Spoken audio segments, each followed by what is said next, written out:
El Centro de Formación Técnica Estatal de la Región de Valparaíso y la Biblioteca Central para Ciegos presentan Incluyendo, impulsando los derechos de personas con discapacidad en la educación. Este podcast es un producto con accesibilidad universal, por lo que cuenta con subtítulos, intérprete de lengua de señas y es grabado audiovisualmente de manera remota. Los representantes de la Biblioteca Central para Ciegos se encuentran en la parte superior izquierda de la pantalla, mientras que la representante del CFT Estatal de la Región de Valparaíso está en la parte superior derecha. Lau, el entrevistado del capítulo, está abajo al centro y el recuadro de interpretación de lengua de señas se encuentra en la esquina inferior derecha. Hola, ¿qué tal? ¿Cómo están todas y todos? Un gusto saludarles. Aquí me encuentro con mi compañera Elizabeth. ¿Cómo estás, Eli? Hola, Rodri, ¿cómo estás? Yo muy bien, pues. ¿Y tú estás bien? Excelente. Qué aquí bueno. Estamos. Muy contentos con este capítulo nuevo. Y aquí estamos con otra compañera del CFT, con Paula González. ¿Cómo estás, Paula? Hola, bien. ¿Y ustedes cómo están? Muy bien. Hola, Paula, tanto tiempo. ¿Cómo estás? Sí, mucho tiempo. Aquí estamos súper bien. Efectivamente, ¿Ya? hoy en representación del Centro de Formación Técnica Estatal de la Región de Valparaíso, el CFT, CFT. donde estamos apoyando, dirigiendo este proyecto precioso. Y me toca estar hoy día porque efectivamente yo trabajo en la unidad de proyectos del CFT. Pero qué bueno. Buenísimo. Y trabajando, gestionando hartos proyectos que estamos desarrollando.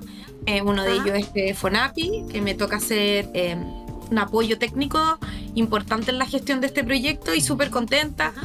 Ya nos conocíamos de antes aquí en el largo camino por la inclusión.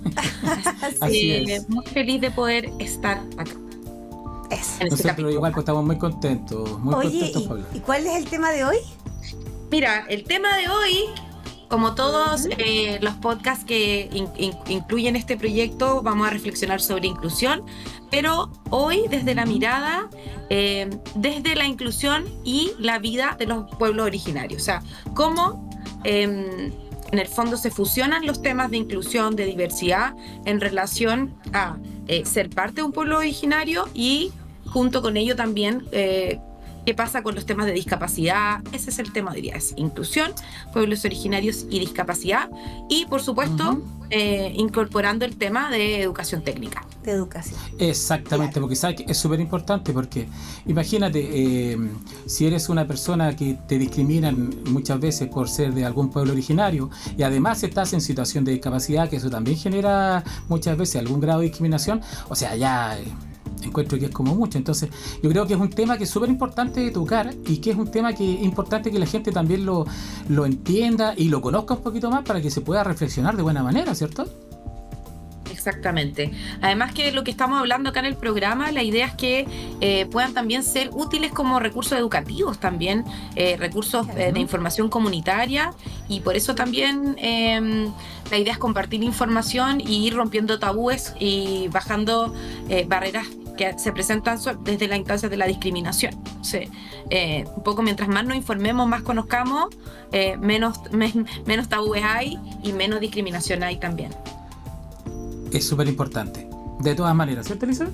De todas maneras, nosotros tenemos acá varios cursos online con personas del sur Claro. que participan en las capacitaciones, y nosotros preguntamos acerca de su cultura, Claro. de su manera de su idioma, de su comunidad. Y es muy interesante conocer de esa mirada que tienen ellos, que es tan distinta a la de nosotros, que no tenemos la información. Claro, lo que pasa es que es súper importante el poder manejar bien todos los conceptos, pero nosotros tenemos hartas personas que son de pueblos originarios, que son alumnos de nosotros, y en realidad, afortunadamente nosotros acá no tenemos ningún tipo de discriminación con nada ni con nadie, ¿cierto? Nosotros somos personas que en realidad la biblioteca en general tratamos de incluir a todo el mundo, a todo aquel que venga, lo recibimos con los brazos abiertos. Entonces ellos en muchas ocasiones nos dicen que han sido discriminados, y eso yo lo encuentro terrible. Por eso que creo que es súper importante este tipo de instancias como este podcast, ¿cierto? ¿Ustedes tienen alumnos, me imagino, matriculados? De pueblos originarios también, ¿no? Efectivamente, pues nosotros Se reconoce, obviamente que es optativo el reconocimiento de sentirse identificado con algún pueblo originario y ser parte de ellos, pero principalmente también hay una mirada desde la gestión y la política pública que tiene que ver con involucrar algunos enfoques en los diversos programas que se están desarrollando en la educación técnica, en la educación estatal en general, y que tiene que ver, por un lado, como este año principalmente, o yo diría, lo hemos visto más frecuentemente desde el área de proyectos, que es el área donde yo trabajo, que tiene que ver con los focos de interculturalidad y los focos de género y diversidad. También está el área que participa Geraldine, que ha estado también en el podcast apoyando también y siendo parte representante del CFT, que es el área de inclusión y equidad, que son áreas que vienen a implementar legislación, que vienen a desarrollar políticas, a desarrollar programas de actividades y asesorías para estudiantes, para que de alguna forma podamos reconocer toda forma de discriminación y podamos atenderla y atenderla de una manera compleja. O sea, quiere decir que no solamente evidenciar acciones de discriminación, sino también implementar programas que permitan educar a la comunidad educativa para evitar que existan esas instancias de discriminación.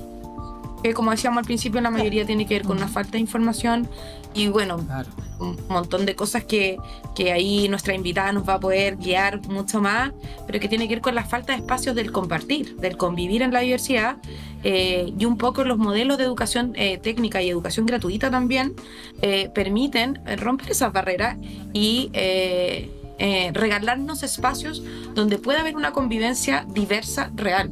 Y ese foco, sin duda, que permite también, para que exista esa convivencia, poner en valor esa diversidad. Y poner en valor esa diversidad también es poder mostrar tus rasgos culturales. Oye, importante eso, Paula, importante, porque nosotros conocemos a una chica que la profesora la invitó a la sala de clase a enseñarles Mapudungun a sus compañeros para poder integrarlos y que ellos sepan de su cultura. Eso ahí tenía una iniciativa súper positiva. Claro, entonces es algo que a ella la hace parte de, y a sus compañeras poder comprender su cultura y entender que también es muy importante y valorable que ellos sepan también. Sin duda. Oye, ¿qué le parece si ya presentamos a nuestra invitada? Oye, que nos está pues presentémosla. O sea, el tiempo y la paciencia para estar aquí. Sí. Eso. Con ustedes vamos a invitar a Carolina Malhue. Ajá. Ella es coordinadora del programa de pueblos originarios de la Dideco de San Antonio. Sí. Hola Carolina, ¿cómo estás? Hola a todos y todas, hola amigos, amigas. Muy contenta por la invitación, muchas gracias. ¡Qué lindo tu saludo! Sí. Qué bonito. Bienvenida. ¿Cómo estás tú, Carolina? ¿Estás bien? Bien aquí, bien en San Antonio, en la comuna, tranquila y esperando ansiosa este espacio para participar con ustedes. Qué bueno, qué bueno. Ahí estamos con Paula. Oye, sí, lindo el saludo de Carolina, y inmediatamente uno ahí atiende como a esta, a veces, distancia de lenguajes que tenemos, de barreras de comunicación, pero que siempre que uno escucha es como un llamado interno, como decir, oh, quiero aprender más, no sé, por lo menos a mí me pasa, como, A mí también. como que hay algo ahí, debe estar en nuestro ADN, que nos dice como, oh, quiero aprender, quiero escuchar, quiero saber un poco más. Así es. Sí, es que es muy bonito en realidad. Pero bueno, ahora Carolina, vamos a comenzar una conversación, ¿cierto? Acá lo más distendida posible, para que podamos aprender y asimilar de mejor manera toda la información que tú nos vas a entregar el día de hoy. Así que, Por supuesto. voy a comenzar yo y quiero hacerte una pregunta. Sí, sí. Porque me gustaría saber, ¿cierto?, cuál es el trabajo que realizan ustedes en este programa de pueblos originarios, ¿cierto?, de la Dideco de San Antonio. ¿Cuál es el trabajo que ustedes realizan ahí? Bueno, quiero contarles que este programa es el más antiguo en la región, de todos los municipios que existen en Valparaíso, la región de Valparaíso.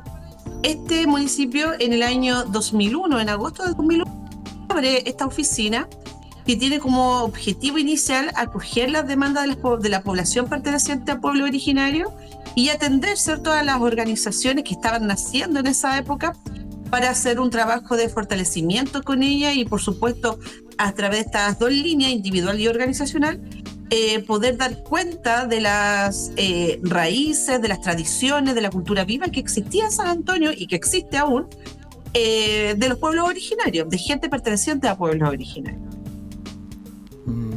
Mira qué interesante, ¿eh? O sea que ustedes llevan harto tiempo ya trabajando en esto, ya tienen una vasta experiencia, digamos. Sí, igual durante estos últimos años el programa ha crecido favorablemente. Hoy día tenemos mucho más líneas de trabajo, tenemos una línea de trabajo de hitos importantes donde durante el año celebramos distintas fechas que son significativas para los pueblos originarios. Nosotros estamos partiendo nuestro año ya hace poco, ¿cierto? Para nosotros el cambio de ciclo es junio. Entonces, por ahí parte ya nuestro calendario con las celebraciones que hacen distintas organizaciones dentro del territorio. Y, por supuesto, nosotros como programa de pueblo originario aprovechamos de conmemorar el mes de los pueblos originarios como una manera de tener una oferta, ¿cierto?, programática, gratuita para las personas de la comuna, cualquiera sea su edad, cualquiera sea su origen, cualquiera sea su género, etcétera. Es totalmente abierto. Porque en el programa de pueblo originario entendimos una cosa desde el primer año de trabajo. Nosotros tenemos bien un público objetivo definido. Son las personas que pertenecen a pueblos originarios, a uno de los 11 pueblos reconocidos en Chile a través de la ley indígena 19.253. Sin embargo, nuestro accionar debe ser con toda la sociedad. ¿Por qué? Porque sabemos que las personas de pueblo originario conocen la mayoría de sus raíces, quieren hacer un rescate, quieren que sus apellidos indígenas sean reconocidos en este caso por CONADI, ¿cierto? Quieren obtener el certificado de acreditación indígena, pero por otro lado también tenemos la gente no indígena que quiere aprender, que quiere saber, porque muchas veces el temor pasa por mencionar o decir algo mal cuando uno no conoce algo, ¿cierto? Entonces, tenemos mucho miedo de tocar un tema, por ejemplo, el tema de los pueblos originarios. Nosotros se nos acerca mucha gente, va mucha gente a la oficina, una de las oficinas que tiene más público dentro de la Dirección de Desarrollo Comunitario. Y claro, de repente vemos que hay palabras que quieren decir, entendemos que hay una buena intención, pero están incorrectamente dichas. Entonces, nuestra misión es educar para que justamente todos aprendamos de esta diversidad cultural que tenemos como país. Oye, sí, eso que dices, voy a meter la cuchara. Adelante. Efectivamente, uno a veces tiene ciertas limitaciones o miedos también de utilizar mal el lenguaje. Antiguamente se hablaba de asuntos indígenas. Hemos incorporado ahora el tema de referirnos sobre los pueblos originarios. ¿Cuál sería una acepción correcta? ¿Cómo podemos referirnos como para poder ser inclusivos y también aprender y perder este miedo a lo mejor que puede ser una barrera para iniciar a lo mejor una conversación o entregar una opinión respecto a un tema que tiene que ver con esto? Mira, muy buena tu pregunta, toca varias aristas que son súper delicadas justamente en el tema de cómo los pueblos originarios queremos que nos llamen, las personas que pertenecemos al pueblo originario, cómo queremos que nos llamen. En primer lugar, quiero hacer un poco de memoria histórica porque efectivamente somos una de las poblaciones quizá más discriminadas en el país. Muchas encuestas sí lo revelan cuando preguntan a las chilenas y los chilenos ¿cuál cree usted que son los grupos más discriminados? Siempre estamos en los primeros lugares los pueblos originarios, ¿ya? Entonces, hace un tiempo atrás, década del 70, 60, 80, ser indígena era un motivo de vergüenza, ya no había mucho orgullo por esta ascendencia o por ser parte de un pueblo, ¿cierto? Chile instaló muchos prejuicios, muchos mitos relacionados con el pueblo originario. La idea es que el pueblo originario en el discurso desapareciéramos, ¿cierto? También en términos educativos siempre se ha enseñado a los pueblos originarios en pasado. Los niños les llama mucho la atención cuando ven a una persona con su atuendo tradicional, ¿cierto? Caminando en San Antonio, ¡oh, los mapuches están aquí! Como que es algo muy novedoso para ellos, ¿cierto? Claro. Pero la correcta forma de llamarnos es justamente por nuestro pueblo. Nosotros, por ejemplo, en el caso del pueblo mapuche, al cual yo pertenezco y mi familia materna y paterna, la gente a veces dice, oh, usted es mapuchita, como que lo trata de suavizar. Ya, eso no corresponde, no hay que achicar nada, eso es muy chileno, de achicar las cosas, la castita, el mapuchita, todo lo hito, como que tiende a suavizar con el hito o el ita, ¿cierto? Porque cree que va a ser algo ofensivo, para nada. A mí que me digan que soy mapuche es un tremendo orgullo, que me lo reconozcan, a mí me gusta dar cuenta de mis raíces, yo uso ropa de pueblo originario, joyería de pueblo originario, ocupo palabras en el diario vivir de mi pueblo originario, entonces del pueblo mapuche. Entonces, en ese sentido, la correcta denominación es decirle a las personas por su pueblo. Ya yo creo que hace un tiempo atrás ya quedó muy... está desapareciendo el concepto, por ejemplo, de araucano. Eso es un concepto que instala un extranjero, ¿cierto? Un invasor respecto de un pueblo, y no corresponde que le cambiemos el nombre a los pueblos, a las personas, ¿cierto? Yo no podría llamarte a ti Marcela, o a las otras personas podría decirle Claudia, Rodrigo, no, porque así no se llaman, ¿cierto? Tengo que respetar esa identidad, es un respeto a la identidad.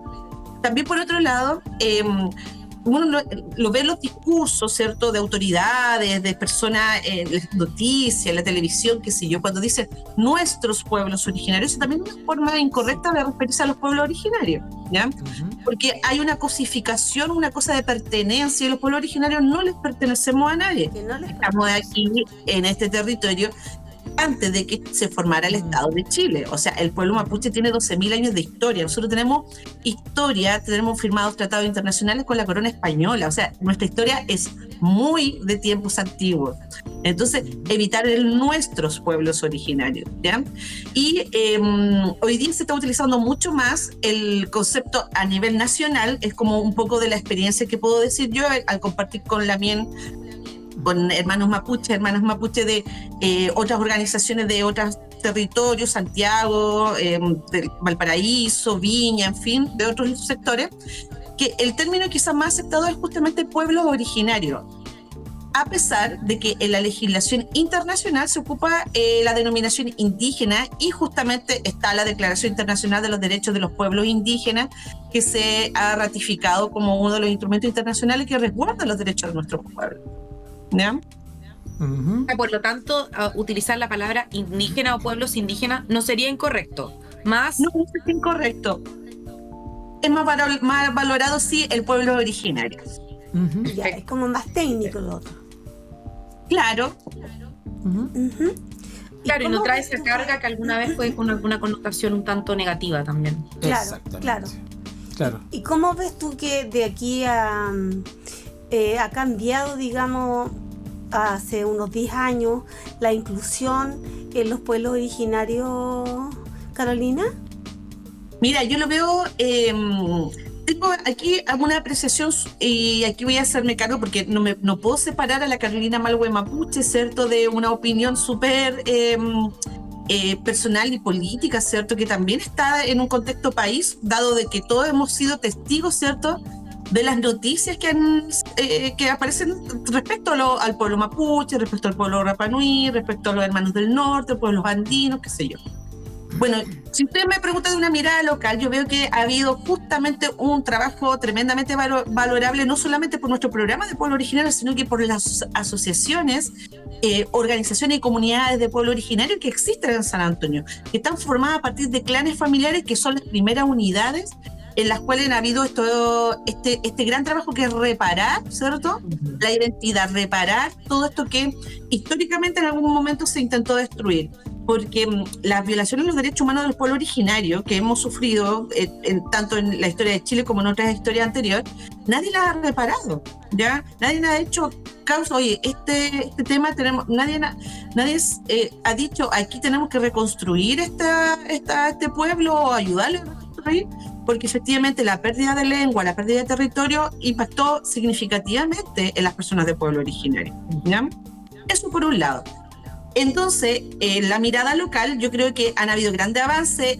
Ya en San Antonio se sabe que hay población indígena.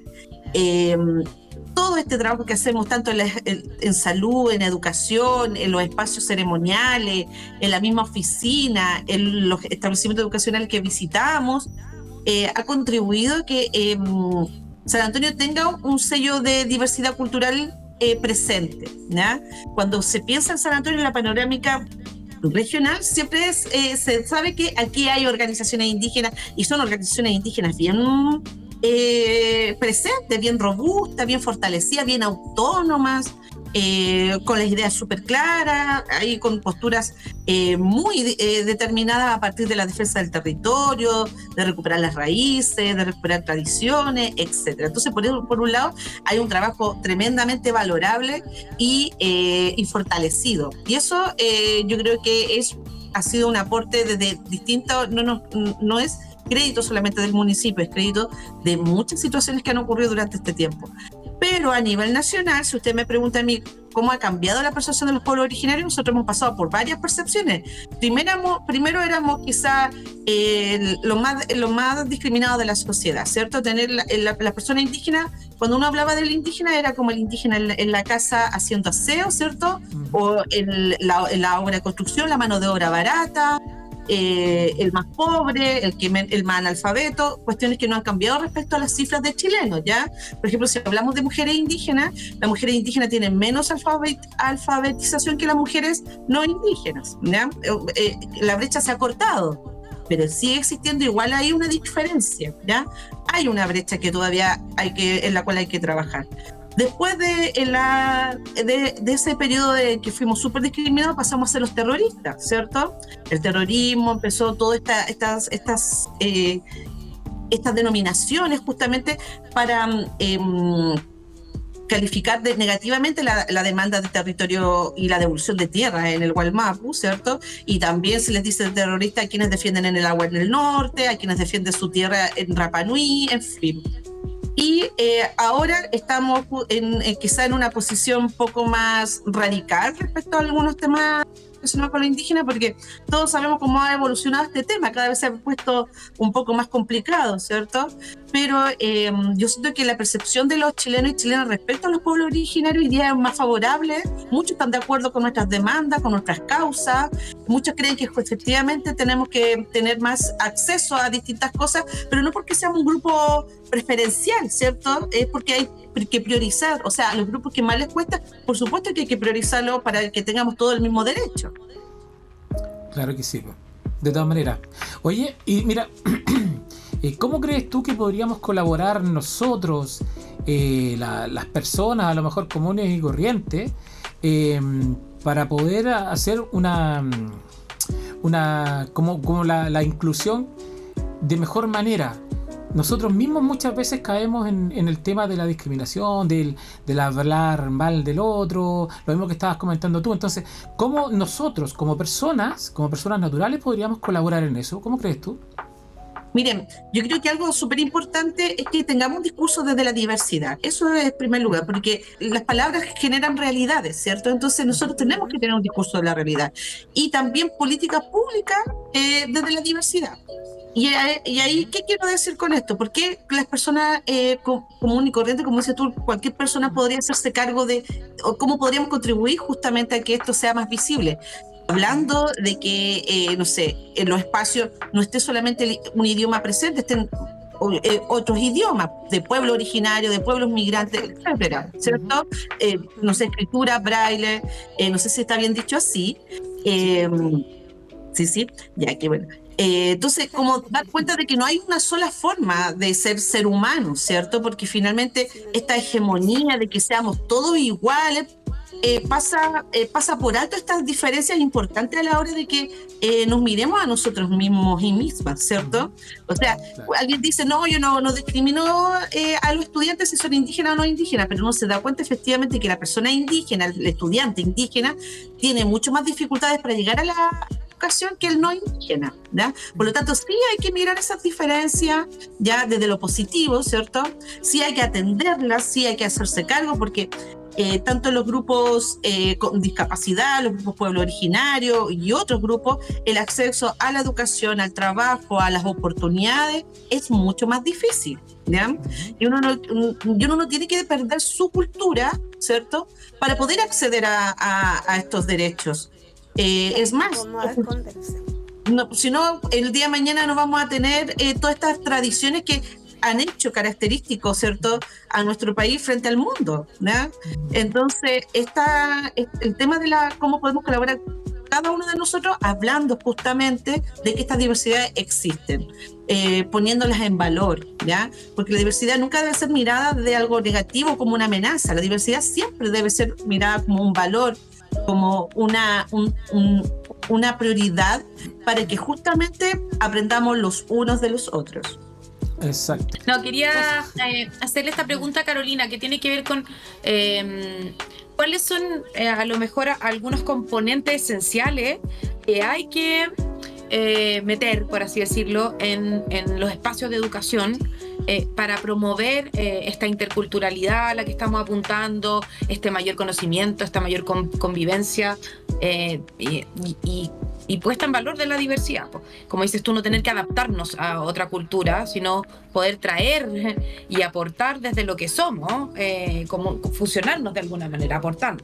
¿Qué crees tú que son esos componentes que nos faltan en los modelos educacionales, que integrándose tendríamos espacios con mayor interculturalidad?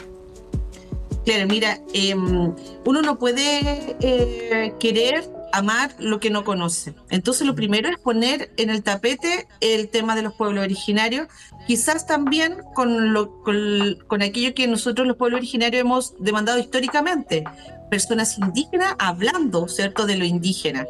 Hoy día en San Antonio tenemos experiencias de educación intercultural, ¿ya?, donde tenemos distintas educadoras y educadores tradicionales que están insertos en establecimientos educacionales, pero es un programa tan pequeño, que el impacto se puede generar en 1 o 2 cursos, ¿ya? Por lo tanto, hay falta más apoyo del ministerio, ¿cierto? Falta más apoyo en horas.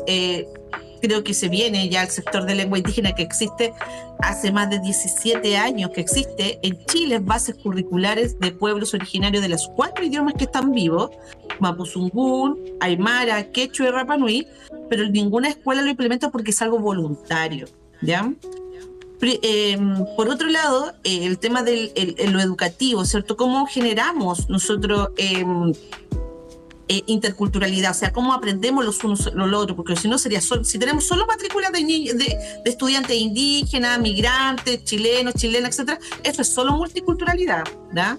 Pero si nosotros nos dedicamos a aprender de estas culturas, se produce la interculturalidad, porque nosotros vamos a seleccionar la información que queremos y la vamos a llevar en un contexto educativo.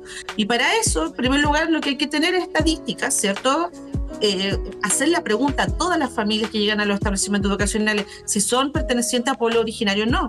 Hoy día hay una falta de datos duros, ¿ya?, en distintas instituciones, porque no preguntan respecto a la pertenencia de pueblo originario. O sea, como le pregunto la dirección, el nombre, el género, etcétera, hoy día tengo que preguntar respecto a pueblo originario, ¿ya?, si pertenece o no pertenece.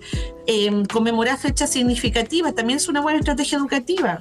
Resignificar las fechas, ¿ya? El 12 de octubre, el descubrimiento de América, eso no fue el descubrimiento de América, eso fue la invasión de América, el genocidio del pueblo originario. Entonces, ahí por ejemplo, hay varios colegios que hoy día están hablando de la resistencia indígena y hacen actividades relacionadas con eso, música, danza, historia, poema, no sé, en fin, nutrir a la comunidad educativa justamente como una mirada del pueblo originario. Invitar también a los agentes de pueblo originario que están ahí en las organizaciones. En las organizaciones hay loncos, que son los dirigentes y autoridades ancestrales, hay personas que se dedican al guillatufe, que son guillatufe, que son ceremoniantes, hay personas que son ulcantufe, que son personas que cantan, que hacen cantos tradicionales de pueblo originario. Invitarlas a estas personas para que las niñas, los niños, profesoras, todos puedan tener la oportunidad de escuchar una lengua indígena hablada por las propias personas indígenas.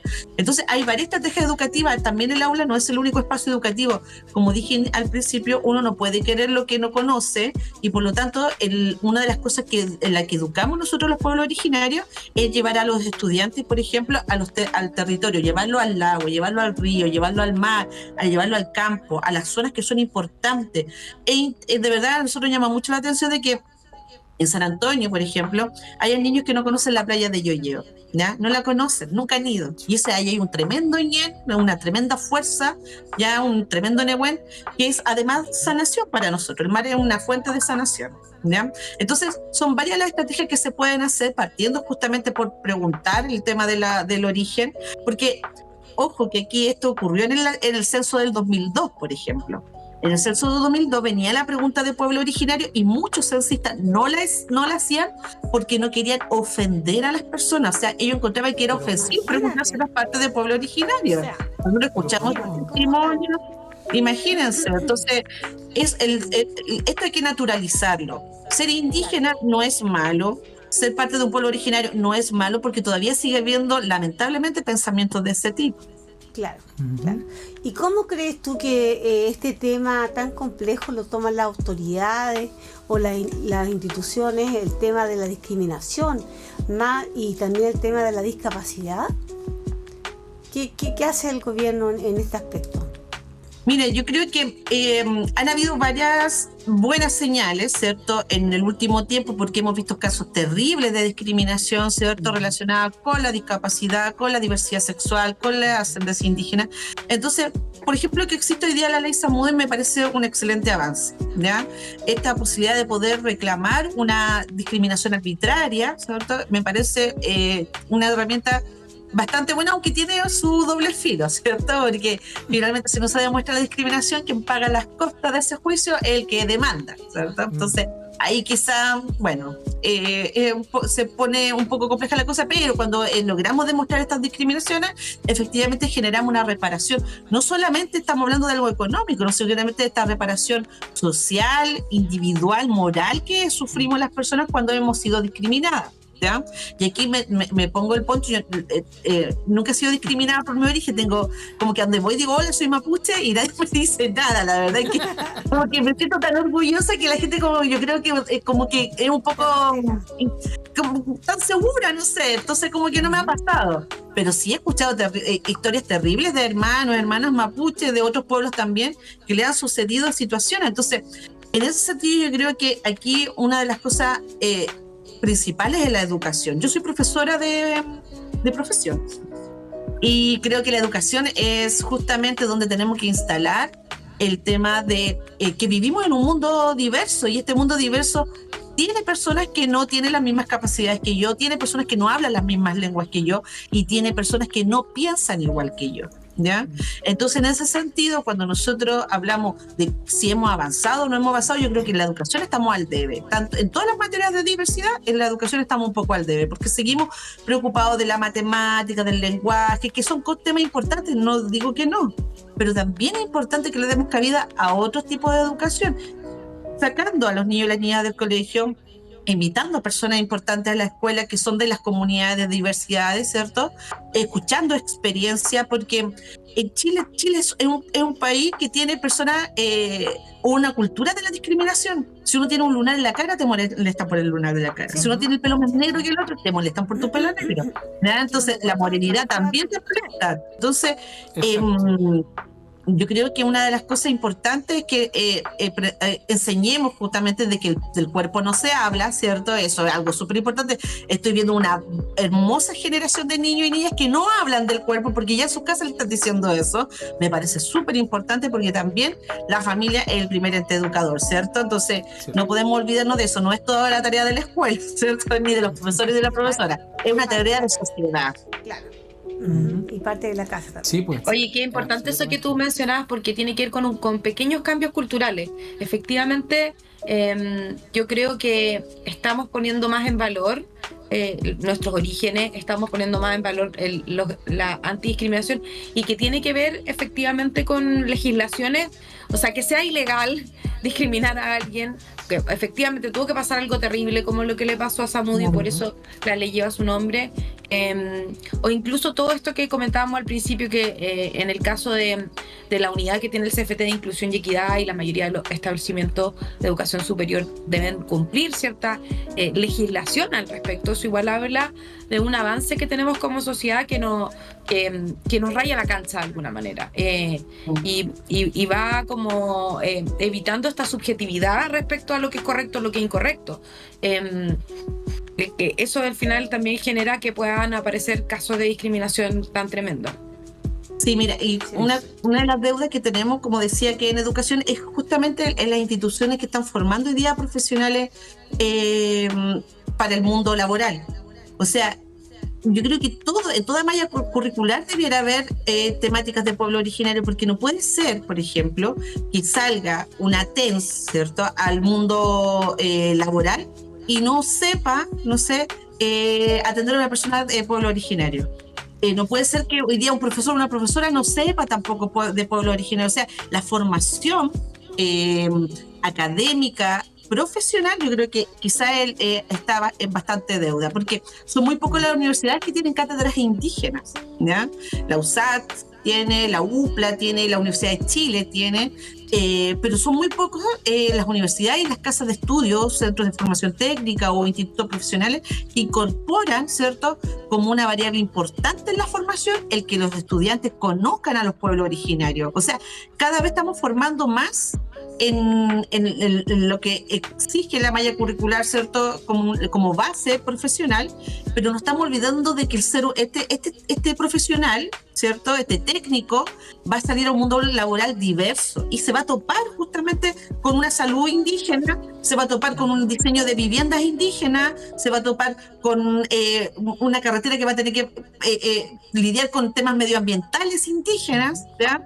O sea, hay ahí un vacío tremendo. En San Antonio, cuando empezamos a construir el tema del centro ceremonial, que hay una ruca que está en Yoyeo, nosotros nos encontrábamos, tuvimos uno de los primeros frenos que tuvimos fue que ninguno de los profesionales, arquitectos o ingenieros que había en la unidad de la oficina de obras municipales de la municipalidad de San Antonio, valga la redundancia, no tenía idea de vivienda indígena, no tenía idea de construcción indígena. Claro. No tenía ni idea de eso. Yo ahí decía, pero ¿cómo?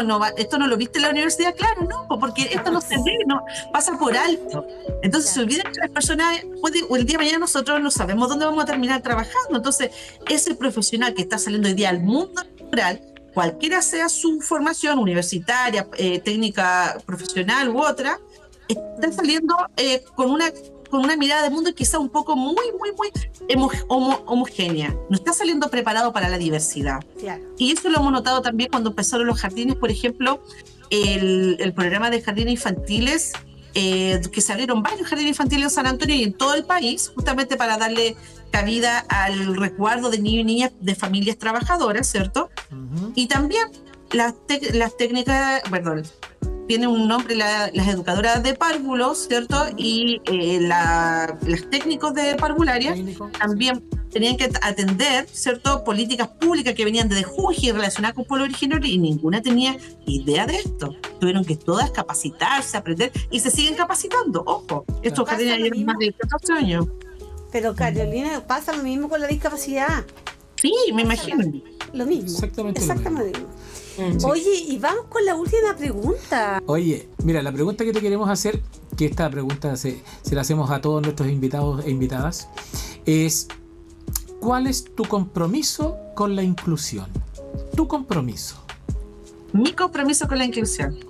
Sí, ¿cuál es tu compromiso con la inclusión? Bueno, mi compromiso con la inclusión viene justamente de, primero, educar en la diversidad. Soy profesora y siempre mis ejemplos no son siempre de las personas que tienen todas las capacidades o todos son una nacionalidad, etcétera. Entonces, yo trato justamente de educar en la diversidad, haciendo mis talleres, mis clases de educación intercultural mapuche. Yo hago clases solo de pueblo mapuche, no hago clases de otro tema. Otro compromiso con la diversidad es exigir espacios diversos, ¿ya? Cuando voy a un lugar, pregunto, ¿tiene baño con discapacidad? ¿Tiene acceso universal? Hago eso. ¿O tiene mudador en el baño de hombre? Exijo que esto sea una práctica instalada, sí, que se note la exigencia, que la exigencia no sea solamente porque tiene que cumplir el requisito técnico para que le den el permiso de obra, etcétera. Claro. No, sea un requisito porque no sé el día de mañana si yo voy a caminar con mis 2 piernas todavía, no sé el día de mañana si voy a tener algún familiar con discapacidad, etcétera, ¿ya? Y mi compromiso con la diversidad es no sé, me emociona hablar como de esto porque es como que se me ocurren varias cosas, pero tendría que ser muy millonaria para creer, porque quiero hacer muchas cosas para que todos nos sintamos integrados y respetados, ¿ya? Sobre todo cuando son estudiantes, niñas y niños y tienen discapacidad. Qué triste que no esté pensado también el mundo para ellos, ¿cierto? Sobre todo si hablamos de la educación o del derecho a la recreación, por ejemplo. Entonces me comprometo a tener un discurso siempre demandante relacionado con que todos tengamos el derecho a ser escuchados y atendidos. Vale. Oye, Carolina, te pasaste. Te queremos dar las gracias por haber estado con nosotros, haber compartido toda esta conversación que fue tan entretenida, que fue tan amena, que se nos pasó rapidito porque estábamos súper entretenidos. Así que esperamos que tú lo hayas pasado bien y que lo hayas disfrutado también, pues. Sí, muchas gracias, de verdad. Muy interesante la pregunta, muy acogedor el espacio. Más allá de que sea online, se nota cuando hay un espacio más cómodo que otro, eso me ha pasado. Así que estuve muy grata y de verdad pensé que que faltaba más tiempo. Así que muchas gracias a los tres por la invitación. Carolina, muchas gracias por participar y sin duda como que nos deja, nos ayuda esta conversación también para quienes trabajamos en educación, pero sin duda es muy aclaratoria en términos como de nuevos desafíos o de perseverar en algunos desafíos que ya hemos visibilizado, y sobre todo como seguir formándonos, seguir aprendiendo, mientras más integral sea la formación, sobre todo de un profesional técnico, mejor va a ser su desempeño en el mundo del trabajo, pero también su aporte en la sociedad. Entonces, es un poco en lo que estamos trabajando fuertemente desde el CFT, y armar estos espacios que nos permitan conocer más, reflexionar más, y te doy las gracias anoté todo lo que dijiste para ir encaminando los nuevos proyectos que tengamos desde nuestra área y también desde el área de inclusión y equidad, que es quien tiene a cargo estos proyectos. Solo como modo de anécdota contarte que desde el área de inclusión, desde el área de proyectos, nosotros estamos ejecutando un convenio con el Mineduc que nos permite dar fondos concursables a la comunidad educativa. Y hay uno de los proyectos que obtuvo el fondo concursable, que es un proyecto de entrega de herramientas para los técnicos de atención a público con enfoque de género e interculturalidad. O sea, por lo tanto, a los estudiantes les interesa formarse, conocer, saber más. Ese equipo está liderado por Geraldine, pero hay justo en la defensa del fondo concursable se presentaron con ella 4 estudiantes. Entonces, mueve a la gente la causa. Yo siempre digo, la causa de la inclusión moviliza, y conocer sobre pueblos originarios también, en este caso, uno de los componentes de esa capacitación es mejorar la atención a público, que una persona pueda, por lo tanto, acceder a servicios públicos como una atención primaria de salud, o en el caso de otras carreras técnicas también, el poder ingresar al mundo del trabajo y lidiar con compañeros y compañeras desde un lugar de conocimiento de herramientas de buen trato. Así que no tenemos que perder la esperanza. Exactamente, sí, siempre. Vamos que se puede, ¿cierto? Exactamente, Muchas con harta gracias. esperanza. Muchas gracias a ustedes. Muchas gracias por el espacio. Me despido. Gracias, que esté muy bien, pues Carolina, muchas gracias. Peucayán, Gracias. gentleman. Peucayán. Ya, entonces ahora nos despedimos. Paula, Eli, un gusto. Gracias por escucharnos. Si te gustó, compártelo. Puedes seguir a la Biblioteca Central para Ciegos en sus redes sociales, @bibliociegos.cl en Instagram y Bibliociegos en Facebook.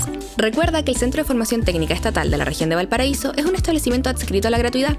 Sigue al CFT en sus redes sociales, @CFT Valparaíso en Instagram y CFT Estatal Región de Valparaíso en Facebook. Este proyecto aporta a la inclusión social de personas con discapacidad y es financiado por el Servicio Nacional de Discapacidad Senadis, Gobierno de Chile.